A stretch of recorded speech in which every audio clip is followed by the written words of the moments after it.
So today I'm going to do a quick tutorial on how to simplify and make models more detailed inside slicers like Bambu and Orca from Snapmaker. And then I'm going to show you some quick coloring tools and how to use them. So this is a keychain that I'm making for a local high school. You can see it's got plenty of dimension and it needs to be colored. So the first question is, how detailed is it? How many facets are there? So let's kind of examine that. So if you just right click and do simplify model, I'll turn so again, we can see it there. You turn the wireframe on and off, but right now it's at extremely detailed or high, extra high. So let's turn it down a little bit and see what happens. So you can see the facets start to become less and it's less smooth, right? But this may be helpful depending upon how you're coloring this thing. So it's interesting and good to understand that. You can do it with a ratio as well, but same outcome. But for me personally, I like really detailed stuff. So let's, for the sake of the argument, let's make it really detailed and work with that. So we'll hit apply. Okay, so now we know what the mesh looks like. Now we got to color it. So I'll talk about the tools that I use the most. This is just like a paintbrush, right? Control Z that. Let's make it blue so it stands out more. So this is just like a paintbrush. This is a paintbrush that colors the surfaces underneath, not just the top surface. This picks individual triangles. This height range is helpful. So like, for instance, if I just wanted to color the tops there, I could do that. Change the how thick the range is, right? So that's pretty handy. That helps me a lot. So I'll Control Z all that, get back to the beginning here. Fill, so connected same colors, or edge detection, which is the primary one.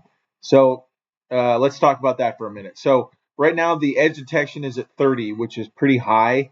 Usually around 10 to 15 is the key for what you're looking for, but it's at 8. But there's a trick to using this. So you need a mouse with a wheelie bar on it, and then hit Control and wheel up. So you'll notice as I'm doing this, it'll change this 9 to a 10 and then an 11. So it's slowly going up. Okay.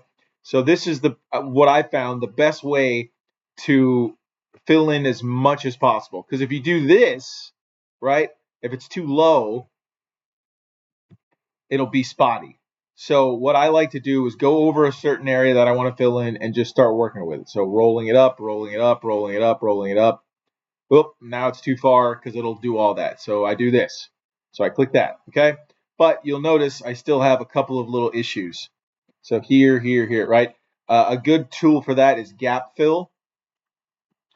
And then increase the gap area. And it fills in any kind of missing areas that are just like in the middle. So it'll fill that in. You'll see it disappear. So that helps because, again, a lot of times if these things are really detailed, they'll have a lot of little chunks missing. So there's that. Now the last step is unfortunate, but the best way I found is you just have to go in here. So again, you can, if you really want to get detailed, which depending upon the model, so you can do just click like that, and that'll fill it in. Or you can do individual triangles, which is a huge pain, but you can click and drag and kind of move around them. And as I'm doing this, you can see. So again, I use this tool mostly for these. So you just go in here and start, filling these in. Is it a pain in the tail? Yeah, it is. But it's actually not that bad. It'll take you an extra couple of minutes and you'll be good. So again, those are the main tricks. So fill is important. Height range is important.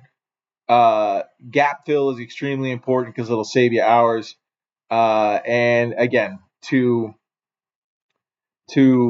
change the mesh, do simplify model, and then again, you can just go over here, hit apply. Now let's look at the color real quick, see how it changed it. So let's do fill, edge detection. It's at 8, so let's 7. Now it's 6, 4. Going back up to see how big we can get it. But see how ugly it is? See how chopped up it is?